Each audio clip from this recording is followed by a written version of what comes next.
श्री कृष्णाय नमः।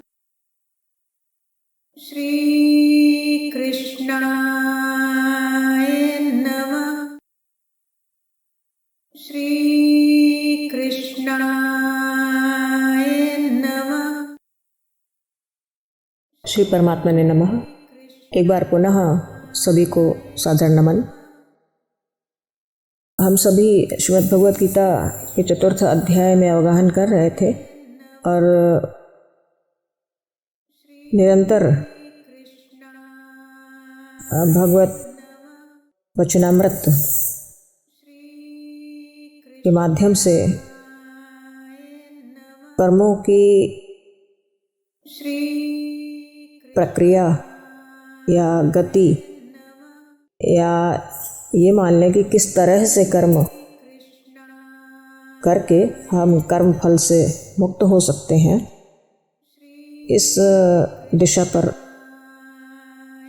आगे बढ़ रहे थे।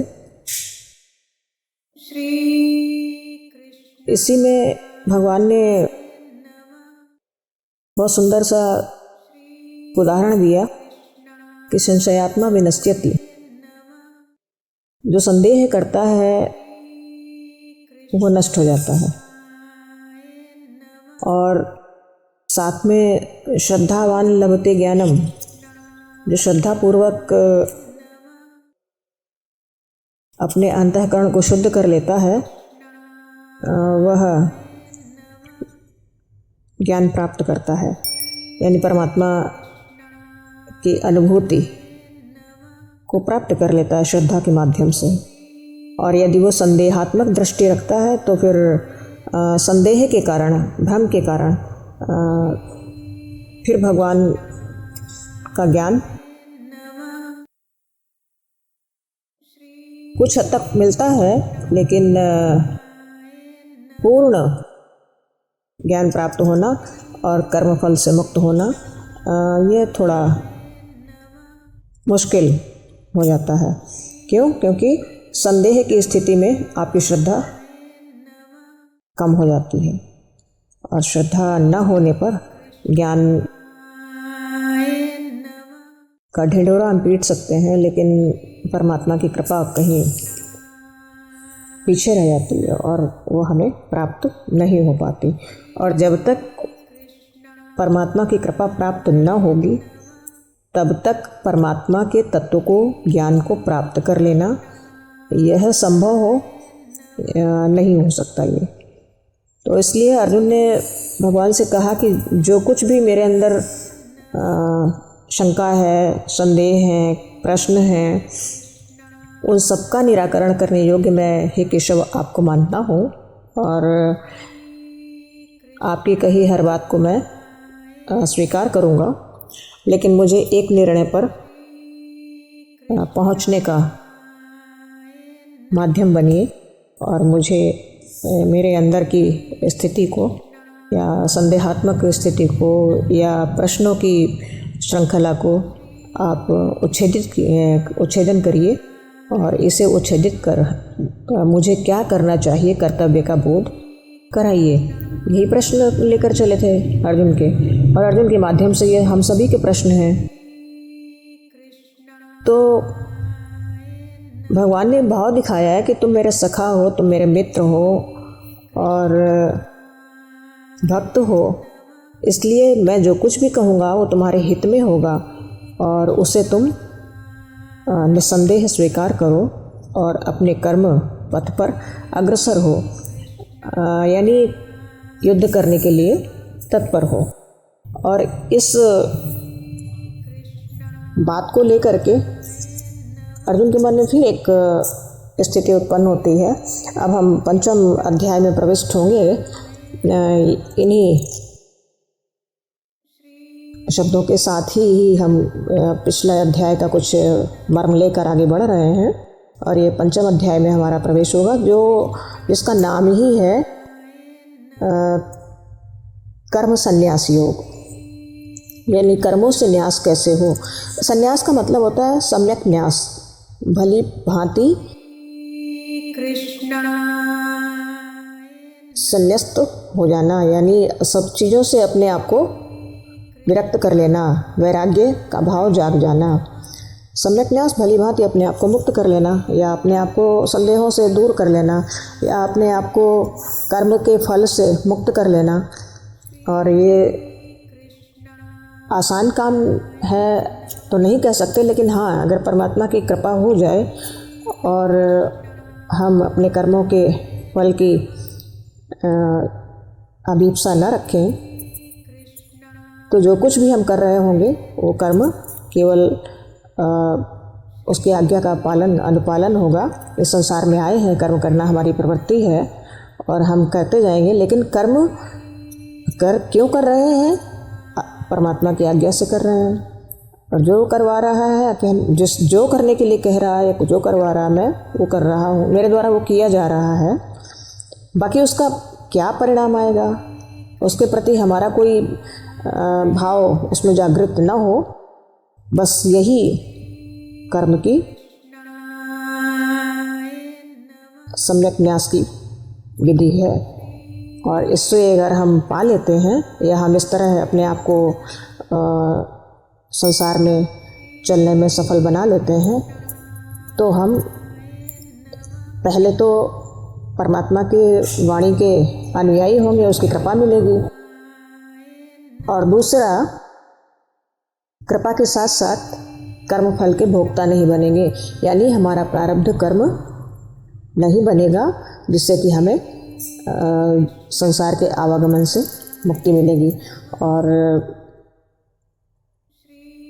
ईश्वर के बताए हुए मार्ग पर चलते चलते ईश्वर की शरणागति मिलेगी। तो इन सब विचारों के साथ हमें बड़े सतर्कता के साथ, सावधानी पूर्वक, भगवत दर्पण बुद्धि से कर्म करने की आवश्यकता है। और कर्मयोगियों में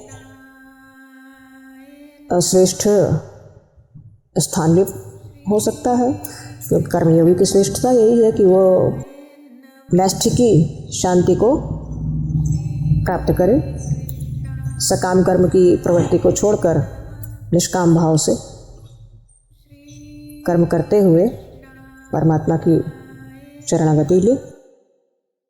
और यह स्थिति और यह कैसे संभव है, कैसे कर सकते हैं, इसके लिए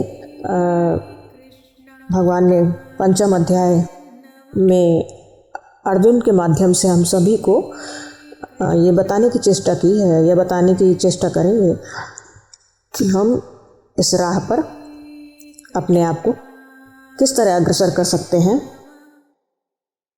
और कैसे अपने संदेहों को मिटा सकते हैं। अर्जुन ने पूछा भगवान से कि संन्यासम कर्मणाम कृष्ण पुनर्योगम च संससि यच्छयम एतयोरेकम तन्मे ब्रूहि सुनिश्चितम। अर्जुन को लगा कि चतुर्थ अध्याय में भगवान ने ज्ञान को भी श्रेष्ठ बता दिया, कर्म को भी श्रेष्ठ बता दिया। अब वो उहापोह में वो तो एक मार्ग चुनना चाहता है ना, एक चीज़ पूछ रहा है कि मुझे क्या करना चाहिए, सिर्फ एक बता दो। तो फिर भगवान से उसने कहा अर्जुन ने कि हे कृष्ण, आप कभी तो कर्मों के संन्यास की बात करते हैं और कभी कर्मयोग की प्रशंसा करते हैं, तो इन दोनों में से जो सबसे उत्तम है, सर्वोत्तम है, कल्याणकारी है मेरे लिए, उस साधन को आप मुझसे कहिए, क्योंकि मैं तो किंकर्तव्य विमूढ़ हूँ। मैं क्या करूँ क्या न करूँ, यही तो मैं तय नहीं कर पा रहा हूँ, और इसी के लिए मैंने आपसे पूछा है, आपका सहारा लिया है, और उसका मार्गदर्शन आप मुझे करें। तो दोनों में से एक चीज़ मुझे बताओ कि कर्मों की संन्यास की गति अच्छी है या फिर कर्मयोग की प्रशंसा जो आप कर रहे हैं, दोनों में किसको चुना जाए और कौन सर्वोत्तम है। उस सर्वोत्तम साधन का मुझे ज्ञान दें या मुझे उससे अवगत कराएं, और मैं वो कार्य करने के लिए आपके कथन अनुसार तत्पर रहूँगा। तो अर्जुन का जब ये प्रश्न सुना भगवान ने कि ज्ञान योग और कर्मयोग के विषय में अलग अलग मत समझ में आए अर्जुन को, ज्ञान श्रेष्ठ है कि कर्म श्रेष्ठ है, किधर जाना चाहिए, क्या करना चाहिए, तो भगवान ने फिर से कहा, संन्यासः कर्मयोगश्च निःश्रेयस करावुभौ तयोस्तु कर्म संन्यासात् कर्मयोगो विशिष्यते। बहुत शांत उसमें भगवान ने कहा कि कर्म संन्यास और कर्मयोग ये दोनों ही परम कल्याणकारी हैं, इसलिए मैंने दोनों आपके सामने समक्ष रखे। परंतु तुम पूछ रहे हो कि उन दोनों में से भी कर्म संन्यास से और कर्म योग में कौन श्रेष्ठ है, तो मैं आपको बताता हूँ कि दोनों में कर्म संन्यास से भी अधिक कर्म योग साधन में सुगम होने के कारण श्रेष्ठ है। फिर से एक बार ध्यान देना इस बात पर, कर्म योग साधन में सुगम है, करने में सरल है, इसलिए सरलता की ओर जाने के लिए, सरलतम मार्ग की ओर बढ़ने के लिए कर्मयोग कर्म संन्यास से श्रेष्ठ है। और अर्जुन को ये बात समझ में आई कि संन्यास ले लेना, गेरुए वस्त्र पहन लेना, सन्यासी हो जाना और फिर कर्मों के जो सम्यक न्यास लेना, ये कोई ज़रूरी नहीं होता कि हर सन्यासी कर्म संन्यास योग से युक्त हो। चोले से दिखेगा कि भाई हम साधु वस्त्र पहने हैं और साधु होने की चेष्टा में लगे या साधु हैं, लेकिन वो साधु अंदर से है, अपने सम्यक न्यास हुआ उसका कि नहीं हुआ, ये संभव ज़रूरी नहीं है। तो उससे ज़्यादा श्रेष्ठ ये है कि हम कर्म योग की ओर, सुगम मार्ग की ओर बढ़ें। सुगम मार्ग का तात्पर्य है, कर्मयोग का तात्पर्य ही है कि हम जो भी कर्म करें, जो भी हम कर रहे हैं, वो सिर्फ निष्पक्ष भाव से परमात्मा की आज्ञा का आदेश मानकर करते जाएं। और ये बात कई बार, जब से अर्जुन के प्रश्नों का समाधान खोजा जा रहा है, तब से ये बात कई बार हम लोग के बीच में आई है और हम लोगों ने इस पर विचार किया है कि केवल समर्पण का भाव हमें कृपा की ओर ले जाता है और शरणागति की ओर ले जाता है। और ये सबसे सरलतम रास्ता है, क्योंकि इसके लिए हमें कोई वेश बदलने की आवश्यकता नहीं, इसके लिए हमें कठिन से कठिन प्रयास करने की आवश्यकता नहीं, जबरन चीज़ों को छोड़ना या ग्रहण करना, इस सब की आवश्यकता नहीं। बल्कि जो कुछ भी आप करते हैं दिवस पर्यंत, वो सब परमात्मा की आज्ञा का पालन है। बस ये ध्यान रहे कि जो कुछ भी कर रहे हैं वो कर्म, अकर्म, विकर्म, इसका ख्याल रख के कर रहे हों। जो करने योग्य कर्म हैं वही आपके द्वारा किए जाने चाहिए। इन पर नज़र रखते हुए दिवस पर्यंत दिनचर्या को परमात्मा को की आज्ञा मानकर पूरा करिए और उसे सौंप दीजिए। उसके फल की आकांक्षा का कोई स्थान नहीं होना चाहिए, और यही सबसे बड़ा योग है, और इसे ही हम कर्मयोग के नाम से जानते हैं। और इस पर बड़ी चर्चा परमात्मा आगे करने वाले हैं, कैसे और किस तरह से। जैसे बहुत सिंपल शब्दों में देखिए, कर्मयोगी परमात्मा को दो तरह की चीज़ें मानी जाती हैं। सांख्य योगी कर्ता नहीं मानता अपने आप को, कर्मयोगी अपने कर्मों को भगवान को अर्पण करता है,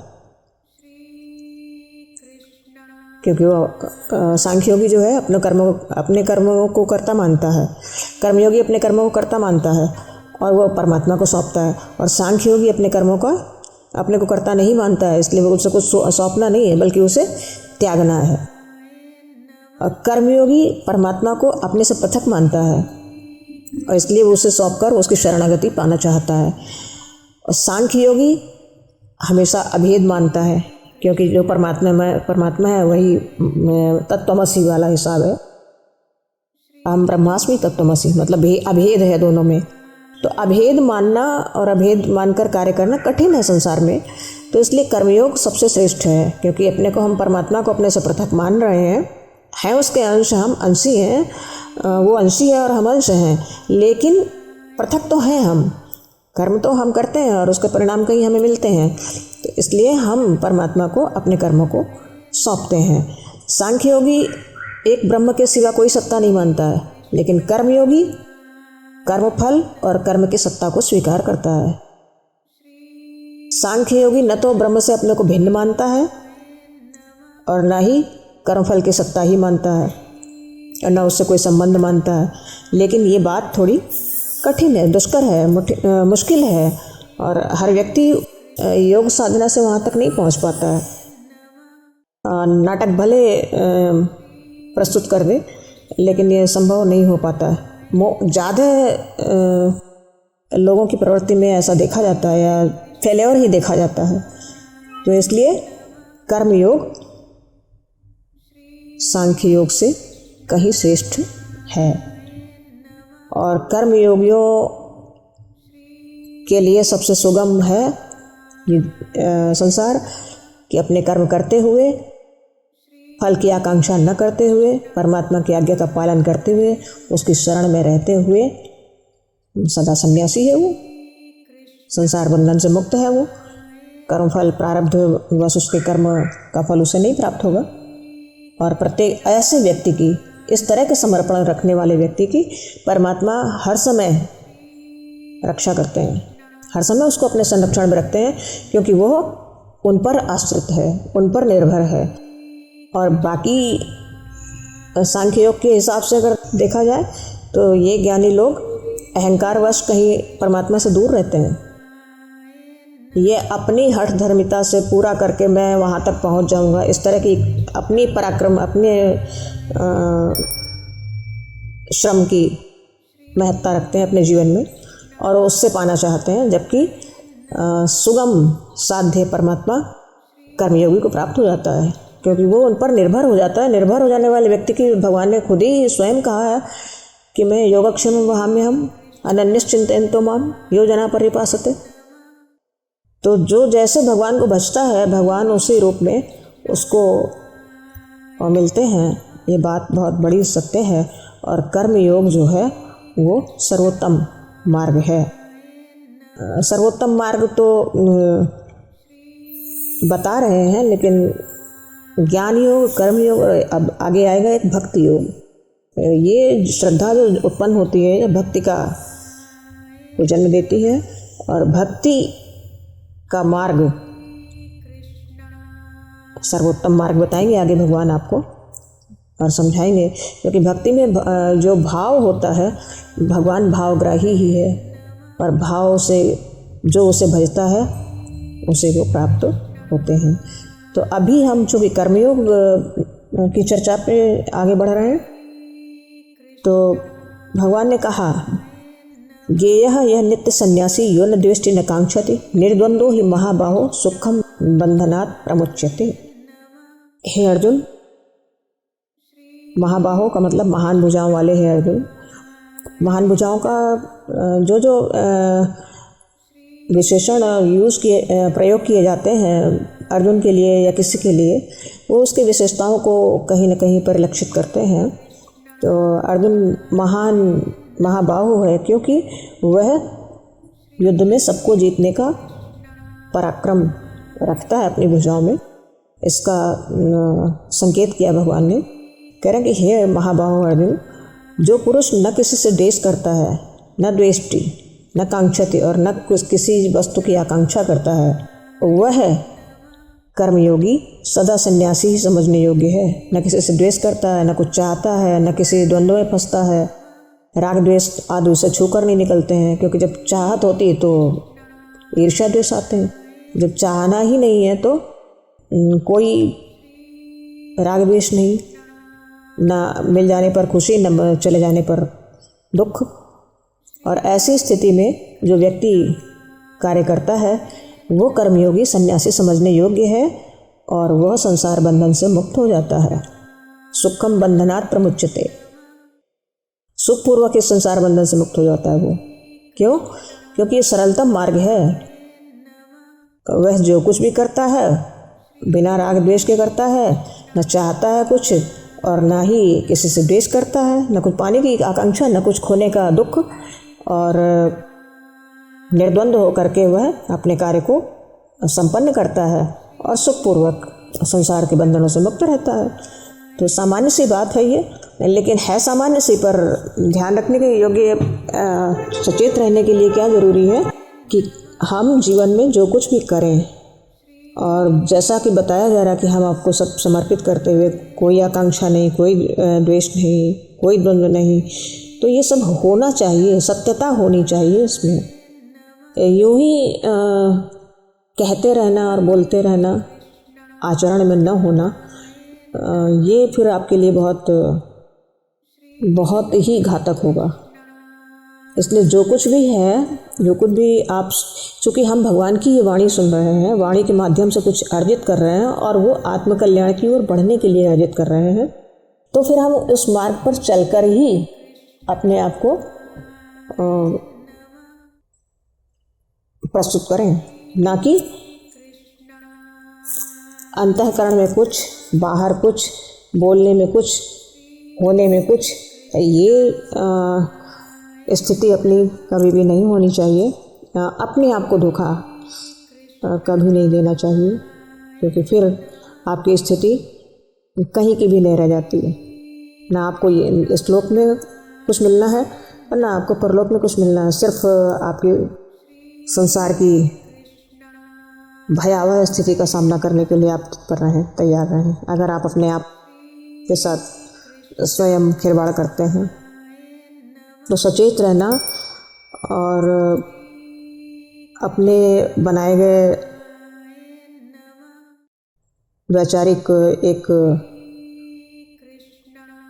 ढांचे पर खरा उतरना, और यही बड़ी सूक्ष्म दृष्टि से अपने आप का निरीक्षण करते रहना, हर कसौटी पर खरा उतरना और परमात्मा की शरण में रहकर करना, बस यही आपके आत्मकल्याण का रास्ता होगा।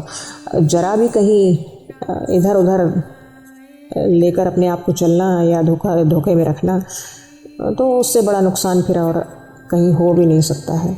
इसलिए सतर्क रहना और बंधन से मुक्त होने के मार्ग का अनवरत प्रयास करते रहना, कुछ छोड़कर नहीं, कुछ खोकर नहीं, इसी संसार में इन्हीं धर्मों का पालन करते हुए सिर्फ केवल एक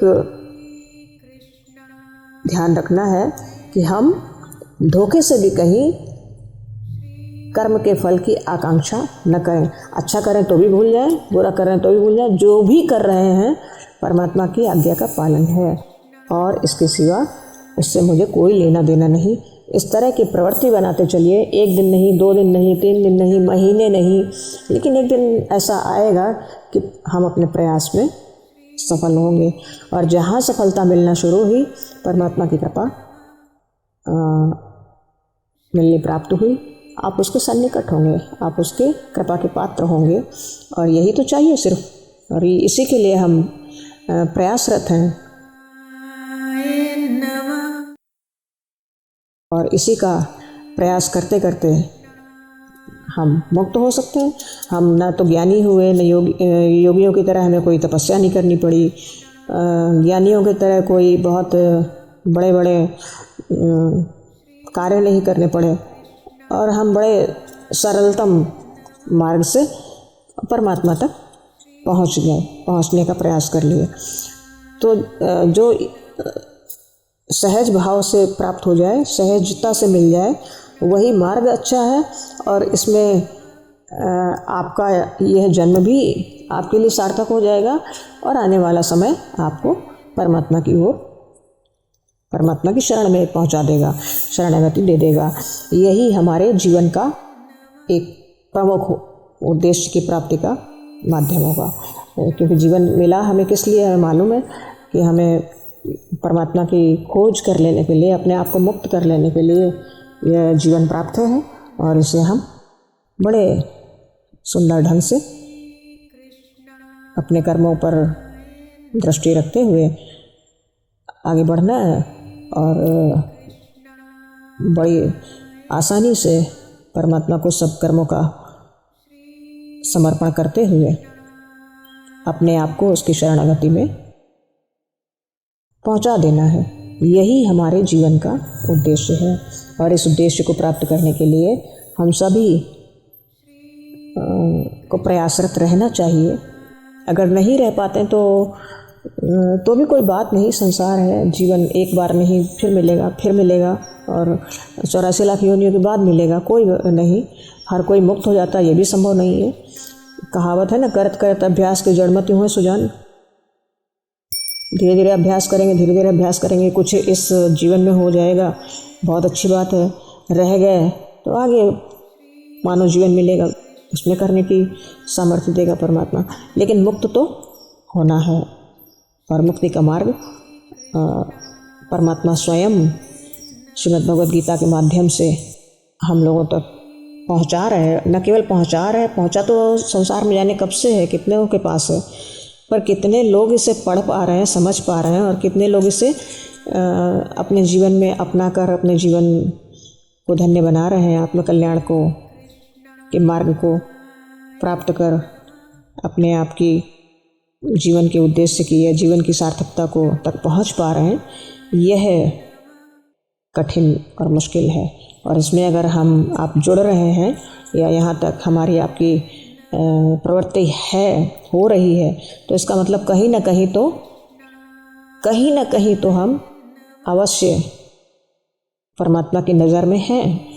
और हो सकता है हमारा भी ये कौन सा जन्म है, हमें याद तो नहीं है, हो सकता है हम पहले कुछ करके आए हों जिसका परिणाम आज हमें समझ में आ रहा, और इस जीवन में शायद हमारी अभिलाषा पूरी हो जाए और हम उसकी शरणागति को पालें। उससे अच्छा और बेहतर इस जीवन के लक्ष्य पूर्ति में और कुछ न होगा। और इन्हीं शब्दों के साथ हम एक बार प्रार्थना करेंगे या आपसे चाहेंगे, अपेक्षा करेंगे कि बहुत सावधानी के साथ अपने जीवन के एक एक क्षण को, एक एक पल को बड़ी पैसों के मूल्य से कहीं ज़्यादा उपयोगी वक्त है, और इस वक्त के एक एक क्षण को केवल और केवल खर्च करने से पहले 10 बार सोचें, और कुछ न हो सके तो उसके नाम का, उसके स्वरूप का चिंतन ही करते रहें, और चिंतन करते करते हर कर्म को उसे समर्पित करते जाएं, और आत्मकल्याण के मार्ग को प्रशस्त कर लें। यही कामना है, और इन्हीं शब्दों के साथ आज के लिए जय श्री कृष्ण।